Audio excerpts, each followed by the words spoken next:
Thank you for being here at College Scholar. I'm Farrell Hojanob, Director of Faculty Development. And the College Scholar is a program we have to showcase faculty excellence in research fields that go beyond the classroom to make scholarly contributions to knowledge within the professor's academic discipline.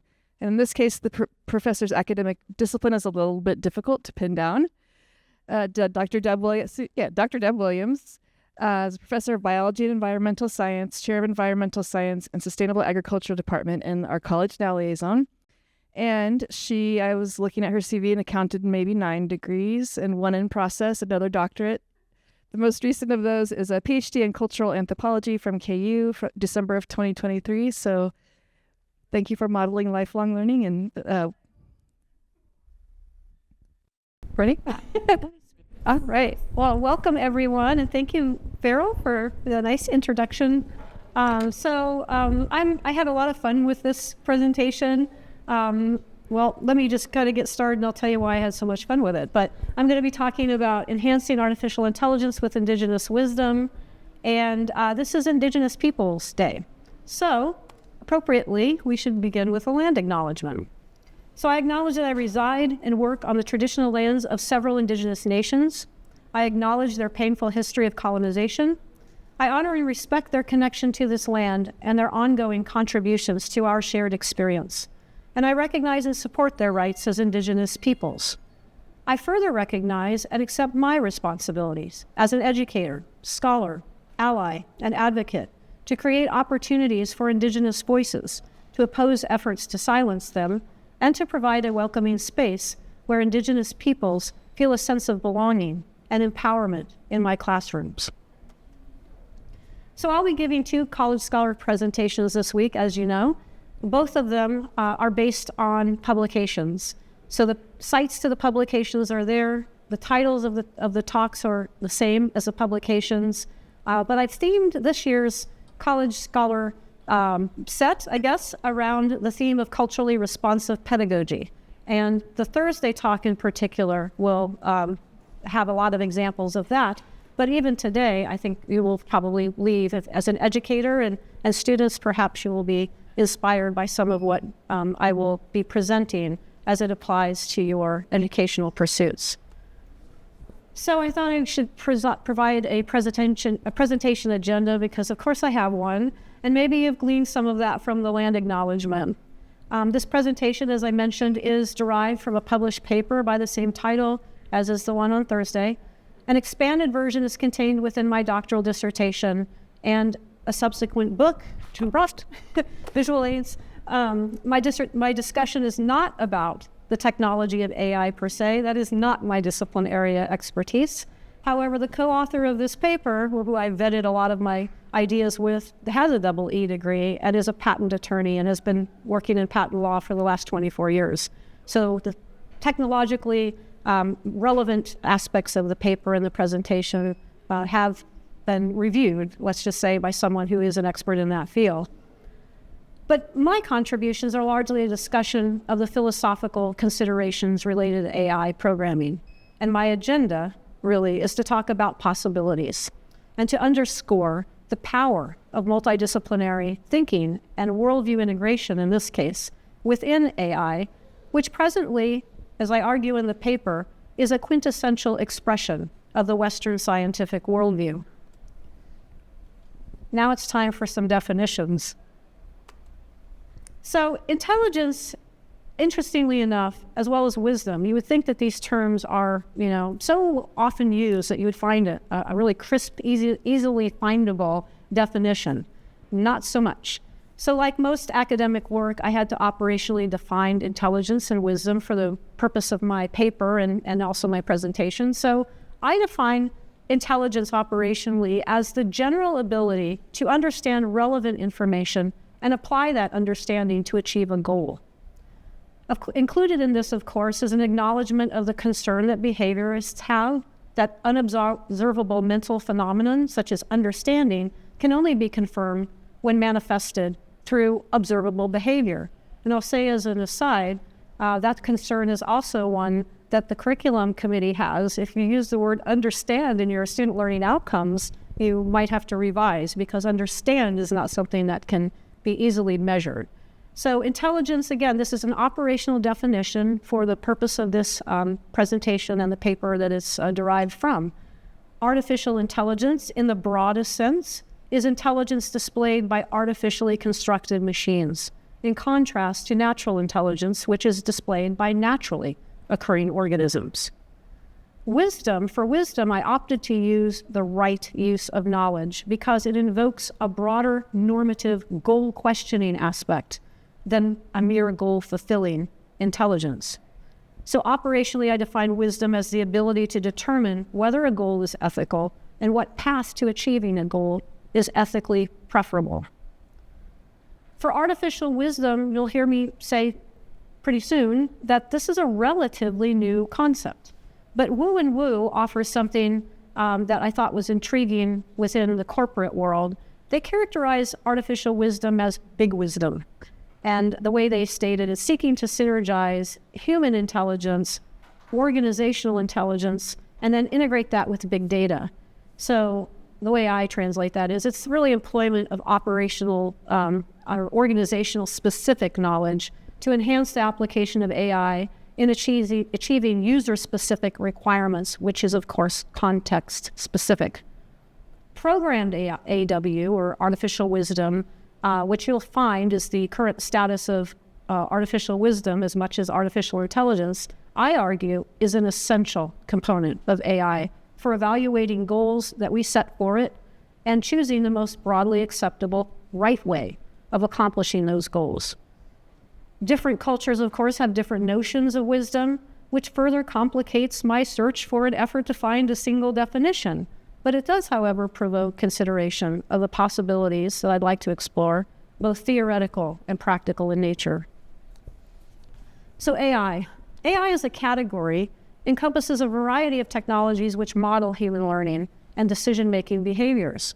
But as of yet, none of these technologies exhibit even animal-like consciousness and are far from transcending their programming to achieve the emergent properties of beings that they attempt to model.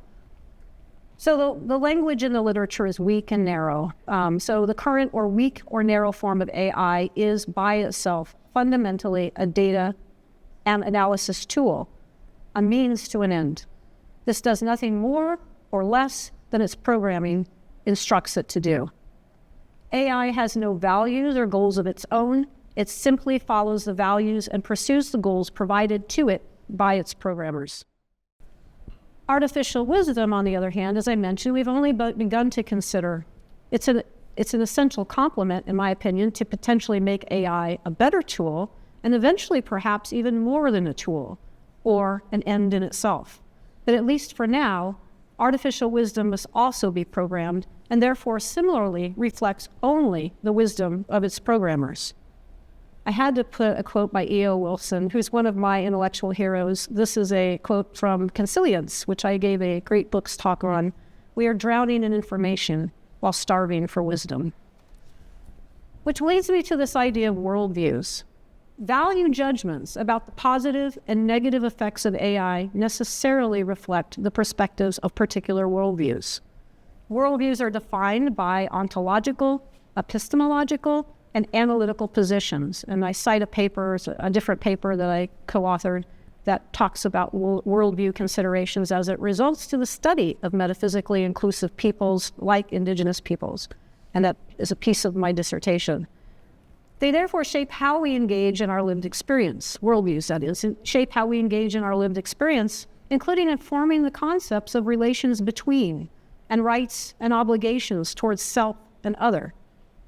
As a concept, and in its implementation, AI reflects the values and ideals of the Western scientific worldview, and as such, arguably, in my case, my opinion is, more properly referred to as artificial Western ethno-intelligence. When I came up with that one, I really chuckled, and I thought, yeah, it really is. It's Western science, couched in this notion of intelligence, but it's very, very Western and ethnocentered. AI has no normative ability of its own. It does not feel joy, guilt, or remorse, and is wholly unable to care about the overall consequences of its actions or the individual persons affected by those actions. If AI operation is guided by any normative values at all, they are the values of the programmers trained and working within the paradigm of the Western scientific worldview, which are based on a reductionistic ontology of data and a contrived epistemology of algorithms that are concerned with maximizing the efficiency with which tasks are accomplished and not the morality of the tasks themselves. Even then, AI can only follow normative rules that can be expressed and evaluated in quantitative terms. So that brings up some normative concerns. So as you know, probably from reading the news or living at a time when AI is a common talking point, the majority of discussions about normative concerns assume a Western approach to the priorities. Some postulate that AI will eventually be able to program computers better than humans and continuously improve, creating an artificial superintelligence, which in the literature is referred to as ASI. Note it's ASI, not ASW. We're still talking about a programmed, task-oriented agenda. So I found this great article. Well, it was actually a law review article, which if you know anything about law review articles, they're very dense and very lengthy and incorporate a lot of really great concepts about a topic. So this Davis is actually a lawyer talking about the application of AI in law. And so he has a very thorough understanding of philosophy, which also made me appreciate the work.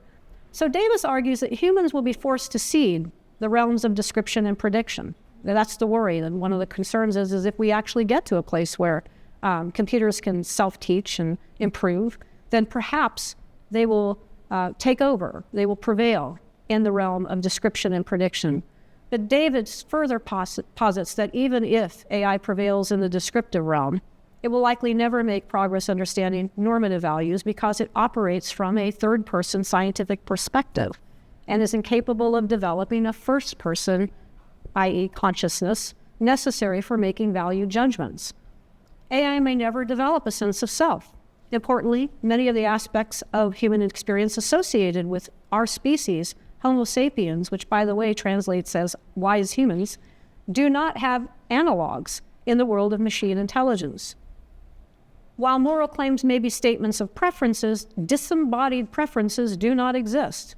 Someone must have the preferences, and at this point, it's the preferences of the programmer. But there's also some limitations associated with Western science. So even if moral claims are truth claims, they are subjective truth claims and so require subjectivity, or that first-person perspective.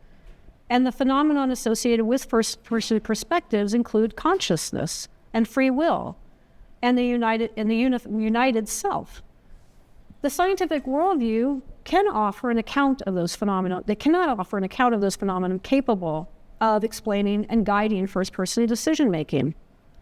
And in the context of law, for example, even legal positivists, and positivism is an approach that privileges objective, empirical derived knowledge. So even legal positives acknowledge that moral judgments are often required when applying the law. And the emphasis is both mine, but it's also in the original work.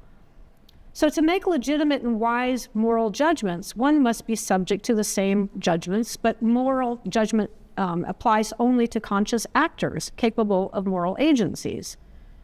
So while there is concern that AI may one day become sufficiently intelligent to subjugate its creators, it may never develop a sense of self, and therefore never exhibit the full range of human cognition, including imagination, aesthetics, values, humor, and wisdom. But what if it could? I feel like Taylor Swift, I should leave. But what if it could?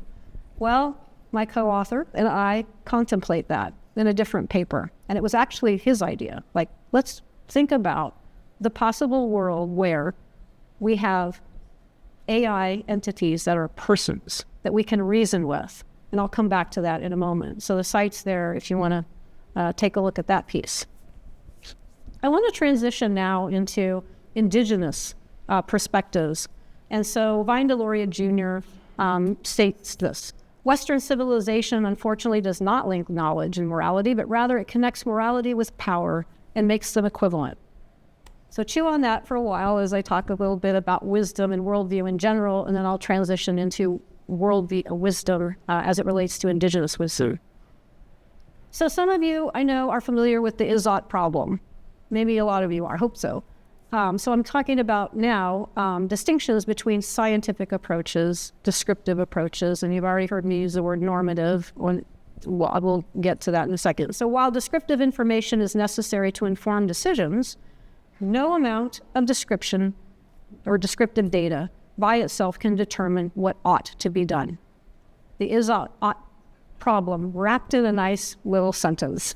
An ought cannot be derived from an is. Is descriptive. Science is descriptive. It's constrained by its own methodology to be objective and neutral, value neutral in its axiology and its value theory. So descriptive information is necessary to inform decisions, but no amount of descriptive data can by itself determine what ought to be done.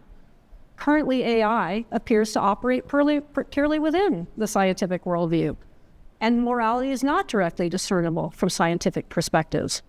So AI program is performed by programmers operating within the Western scientific worldview, and the programmers' notions of ethics and wisdom come through in their programming. So Western science strives to be value neutral, as I mentioned, and are often concerned with questions of how and why, as informed by objective, measurable, quantitative data. A hypothetical Socratic engineer, however, would both accept that ethics is relevant to their work and admit they would have much to learn about ethics. So indigenous worldviews and indigenous wisdom, which is part of what I want to do, again, remember my agenda and my commitment in my land acknowledgement was to use my workplace, my classrooms, to amplify indigenous voices. Well, indigenous peoples are subjects and stakeholders of the Western scientific worldview, including the development and application of AI. And I give a couple of bullet points there that I mentioned in the paper that AI has been used to study and remotely sense, or remote sensing has been used to discover and study uncontacted tribes in the Amazonia. AI has been used to forecast droughts and largely informed by indigenous knowledge. Integrating indigenous perspectives, I believe, would allow programmers to build a different kind of AI. So there's a concept within indigenous knowledge. This author named Marshall offers this notion of two-eyed seeing. And the idea is that an indigenous scholar, especially indigenous scientist, walks in two worlds. And so they can see with the mindset of a indigenous person, if they're kind of steeped in their traditions and understand indigenous knowledge from their tribal and experiences, but they also have one eye looking towards Western science that they might be learning or practicing if they're a professional.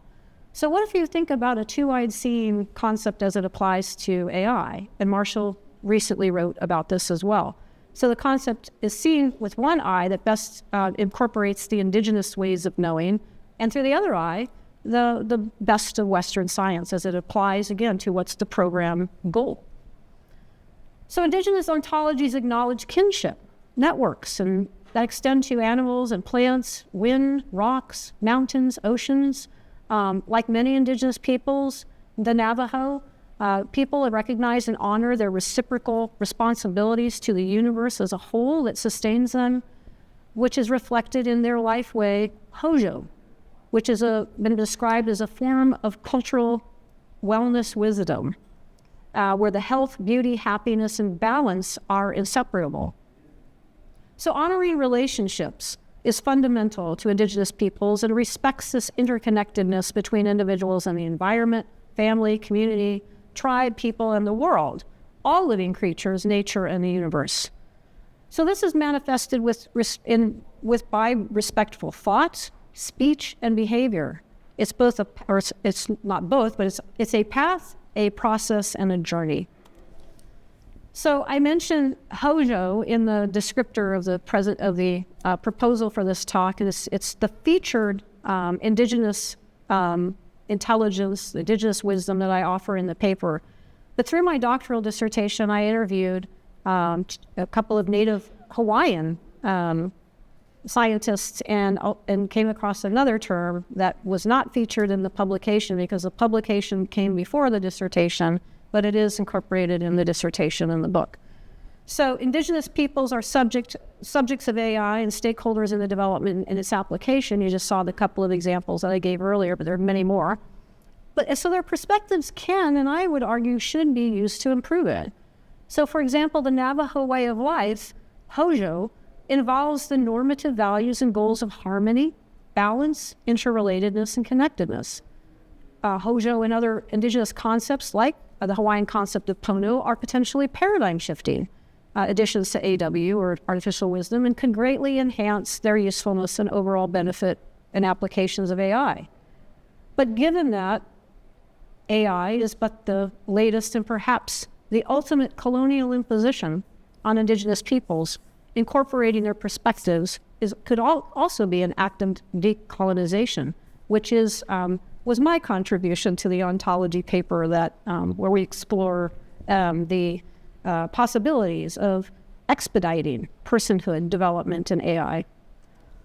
So Pono happens to be within the Native in Hawaiian. It's a Native Hawaiian concept, as you know, but it happens to be within the state seal as part of the goals, just like we have at Asper for Astor with the Kansas goal.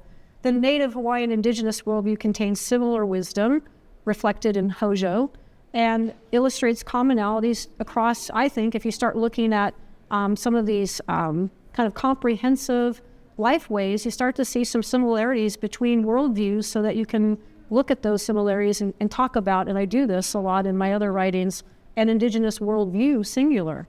I've since learned that there's a Pima concept called Hindag that's very similar to Pono and Hozho, and so that might make another presentation or publication at some point. But Pono is defined as goodness, uprightness, moral, beautiful, anything that's right or excellent. There's also this implied duty, obligation, authority. It's correct or proper procedure, just so you can behave correctly. Upright, correct, moral, also righteous behavior, and you can talk about things like a Pono future or Pono politics, to do Pono by this place. Pono Malama Aina. The Aina is land in Hawaii, love of land, so a good and righteous love of the land. You can see that reflected in a lot of Native Hawaiian conversations, or a Pono College Scholar presentation.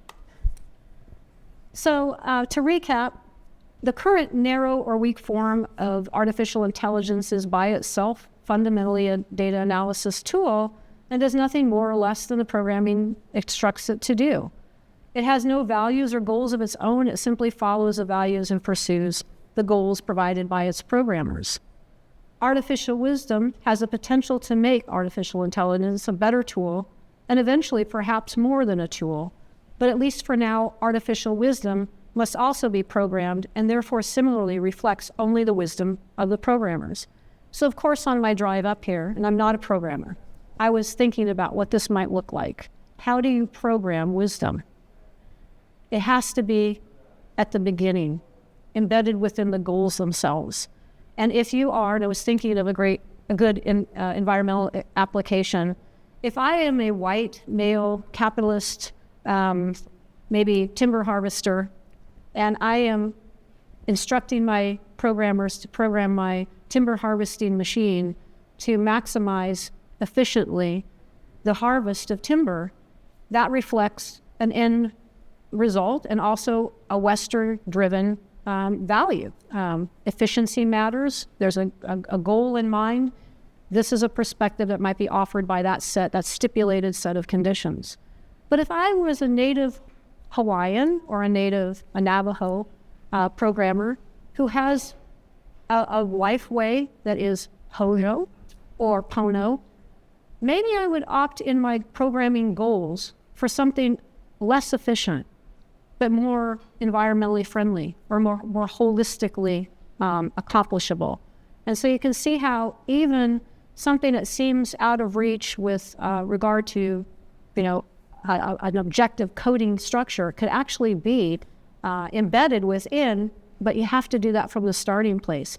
And you cannot do that, in my view, if the context is always the Western scientific positivist reductionist ontology of data. So you have to have these other intentional, purposeful incorporations of non-Western philosophies. And it doesn't necessarily have to be indigenous philosophies. It can be other cultures. But the point is, if we continue doing things the way they are now, it reflects one narrow worldview. So artificial intelligence, with its reductionist ontology of data and its contrived epistemology of algorithms, is the quintessential product of the Western scientific worldview. And the development and application of AI and discussions about artificial wisdom still largely reflect that one narrow worldview. So the contribution I'm making is we need to understand that there are alternative worldviews. Artificial wisdom would greatly benefit, in my opinion, from incorporating elements of non-Western worldviews comprehensively, but specifically I talk about in the paper and my subsequent publications about indigenous worldviews for reasons that you now can appreciate, particularly the metaphysically inclusive indigenous worldview. So again, lifeways like Hozho or Pono, or I mentioned Hindag, are possibilities that are very different from what programmers are coming to the table or to the programming platform with currently. So weak AI is a tool, and I guess I should back off and say AI is here to stay. AI will improve. And whether you are on the side of AI being something that is going to ultimately take over humanity or become a better tool to be used within a variety of contexts, I just have a short list of things that I'm personally aware of where weak AI, the task-oriented, functional presence of AI, is being used in a variety of contexts in industries, including education, in law, in medicine, insurance. That's just a few. AI in its current state, however, mirrors both the science and the values of its programming and programmers. So also the biases and the misinformation and the, maybe in some cases, lack of values of the programmers. So without a conscious effort to incorporate the wisdom of other cultures, artificial wisdom too will continue to reflect one narrow worldview, the Western scientific worldview. Again, as I mentioned earlier, trying to find a definition is difficult, but just you can also appreciate, again, as a culturally responsive a reality that different cultures have different notions of wisdom. And artificial wisdom would benefit greatly from incorporating elements of these non-Western perspectives. Again, especially for people, indigenous people, who are subjects of, they're stakeholders in, and potentially collaborators in the co-development and application of AI, which is an angle I take a really strong, position on in my dissertation, because I see it in applications of traditional ecological knowledge with Western science and the many positive ways that bringing in indigenous knowledge systems can co-extend or enhance or complement approaches that are used within the Western scientific paradigm.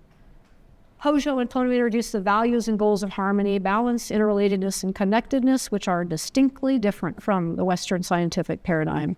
So they have the potential to elevate AI beyond the technoscientific foundation of Western scientific worldview, which has created so many of our past and present problems.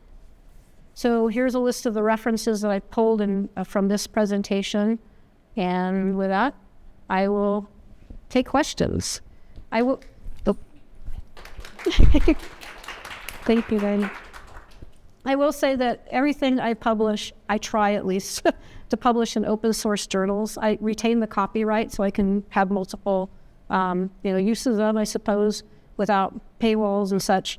ResearchGate is a platform to share open source material. And so even the book, I self-published the book. So what's on ResearchGate is just kind of the ISBN and the reference to it. You have to purchase that through Amazon. But everything else I published in recent years is here. And if you have, if you want to learn more about me and go to LinkedIn, I also put my open source publications as part of my LinkedIn profile. So don't hesitate to contact me if you have any questions or ideas, or want to collaborate on a future, paper, because I think the time is ripe right now for different disciplines to come together and conversations to be had around something that you really don't have to be an engineer to understand, but you might have insights from whatever lens that you can bring to the table and life experiences that you have, including your cultural life experiences that might be helpful in informing the conversation of this technology that is here to stay. So we need to warm up to the idea that we can be a part of its design from the beginning, or hopefully not, subject to its oppression. Thank you so much. Thank you. And I feel so fortunate to have a job where I get to listen to this and learn about this kind of thing during the day. So do you want to take a few questions, Steve? Yeah, absolutely. Anybody have any questions? I wanted to purposely leave some time for questions this time. Any questions?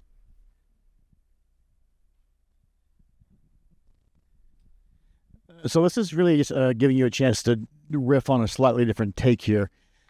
So you're arguing that AI is the ultimate expression of scientific rationalism, or the Western whatever. Worldview. Whereas as an outside observer, it strikes me that while that may be part of what's going on here, a lot of it's also corporations and it's profit-driven, which is sometimes not necessarily the same as the Western scientific worldview. I mean, in other words, there's an implied wisdom clearly in the Elon Musks of the world, or whoever it is that's pushing AI and ensuring that we have data centers which use lots of energy. Or I didn't ask for Strava to give me an AI analysis of my workout, but now I have one because someone decided Strava will make more money because of that. So how does the profit motive in a capitalist economy play into all of this? That's interesting that you asked that question, because the other paper where it's like, this in some respects is kind of bounded by the ideas. I want to promote Indigenous wisdom. I want to amplify Indigenous perspectives, because the bigger project of my dissertation was to remove barriers to Indigenous and Native American, but more broadly Indigenous people's access to STEM. And so the other paper, because it's more maybe lofty and exploratory in the philosophy, actually uses critical theory. The title is Critical Theory, the Ontological Problem. The critical AI, I think, is the title, and the ontological problem. So in that, of course, you can get to, one of the models of critical theory that we're most familiar with is Marxism and ideas of oppression. And ultimately in that paper, we talk about AI not as the quintessential expression of the Western scientific paradigm, but the ultimate colonizer and oppressor, in the sense that it datafies us all. So to your specific example, what AI is doing is surveilling. It's figuring out, your habits and making, through this algorithmic determination, predictions about X, Y, and Z. To, having a generous, motive in mind, maybe to benefit you in somehow. You might take that information and that might change the way that you work out. If you have a goal to, increase your cardiovascular health as opposed to, muscle mass or whatever the options may be. So from a purely, beneficial sense, you could say this tool is surveilling me, true, it's datafying me, it's turning out a report that I can access, and in doing so, in some, sense, it's benefiting you. But the worry is for the world is that, that in some respects, there's certain kinds of applications of that surveillance and datafication that makes the subjective superfluous. Like I had a conversation with one of my students after class the other day about what's happening in the arts with extras on a movie set, where you come in and usually you have these lots of people and they try out and they become people that's acting, it's paid, and now AI can scan them, and then you have the ability to kind of create variations of that, and then the data is what's important. The subject is a liability in some respects. So I see the worry. I think it's kind of intertwined, because the example I gave, if I was a white male Western capitalistic timber harvester, I'm profit motive. I'm going to have my engineer, design, whatever the goal is, to maximize profit, to be efficient. In your case, maybe the end result of the app for fitness is I'm going to sell you something. You can be sure that there's some, chess game happening beyond the immediate, but in the immediate, maybe there's something beneficial from having that information that's going to inform you to do something different. So I don't think that the Western scientific paradigm is necessarily that removed from Western capitalistic motivations. I think Western science is, in many cases, back to the technoscientific problems that we're still fighting. A lot of our predicaments with climate change are motivated by capitalistic ventures and lack of perhaps wisdom and incorporation of alternative worldviews. So did that answer your question, or do you want to? No, it's fine. I mean, I think I might quibble a little bit with what the Western scientific tradition is, right? I mean, as a historian, I think of Thomas Edison. Edison comes along and says, I'm not Newton. He says, I'm here to make money, right? His inventions, basically, he says, my inventions are all about commercial utility. If they don't have it, I don't care. As opposed to, Tycho Brahe or some of these, these bigger folks back during the late Renaissance, where one can make an argument that what they were up to is something very different, knowing God's creation or whatever. The motivations are different, even though the techniques might be the same. So it always feels to me that the capitalist application of science to a commercial utility is as a newer thing, rather than necessarily the Western scientific tradition more broadly defined. Well, I mean, we're splitting hairs here, but I think it's an interesting. Yeah, I think we are splitting hairs, but I think in terms of the philosophy behind Western science, I threw this up because I knew somebody's going to probably ask about about worldviews, and this was something I presented at my dissertation defense. I just cleaned up some stuff that was specific to that project. But positivism. Again, I mentioned this earlier. Western science, if you want to go to the moon, Western science is the way to do that. If you want to understand metaphysically inclusive peoples, meaning like you start from a certain place as a Western scientist. I know this. I am one. I was trained with the Western scientific paradigm, and that is be value neutral, be objective. Even if if that was a project that you gave is to understand the mind of God, you're not going to do that in any other way than by data that you can see, feel, touch, taste, feel, measure in some way. Otherwise, you're outside the scientific method, and your own methodology constrains you to ask and answer questions in a particular way, which to me is exciting because this is a place where, as a Western scientist, I can appreciate that I can figure out a way to go to the moon or dive deep into the ocean, and science is going to get me there. But I'm not convinced that just the measurable things are the only way to understand the world. That or another way maybe of putting it is that there is more to my experience than that which I can measure and detect and inform myself using the tools of science. So that's where philosophy comes in. That's where other disciplines that are metaphysically inclusive, that are not limited by this self-constrained methodology. That's great, as I mentioned earlier, for informing. Information is important. Descriptive information is important in informing certain kinds of questions, but it's incomplete and impossible to inform certain other kinds of questions. Like the is-ought problem. Again, you cannot take everything you can do with the scientific method and then spit out the moral thing to do. You have to intentionally either start with that or not. I mean, and if you are starting out with a perspective like positivism that says that scientism, and even more so, that the only thing that we know about the world is only that which we can empirically access, and the rest is either not there or, certainly not something I'm concerned with as a scientist. Positivism puts a privilege on empirical, questioning and data acquisition. Post-positivism kind of gives us some wiggle room and says that, that there can be some things that you can't completely objectify, but you work down the list and ultimately you can see there is a list, is my whole point, that there are other ways of accessing knowledge that can potentially inform science. It's not a one-size-fits-all proposition. We even have different methodologies and methods that can do that as well. But the point I made earlier, this you really can't read, this is what I really want to hone in on.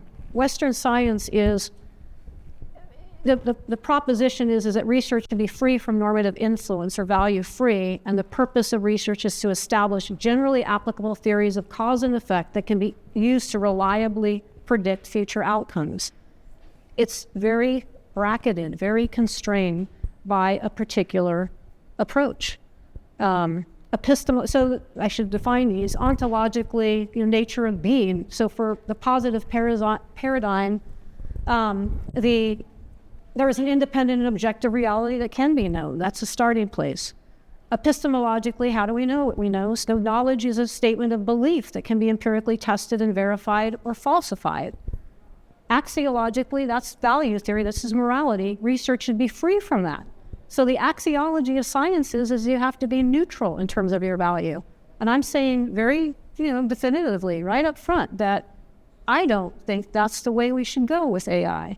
And if you're using a Western scientific tradition, you're obligated to program with value neutrality.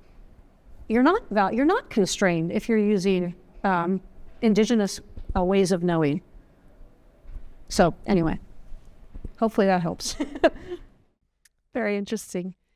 Anybody else have any comments or questions? Well, this recording will be on the JCCC YouTube channel.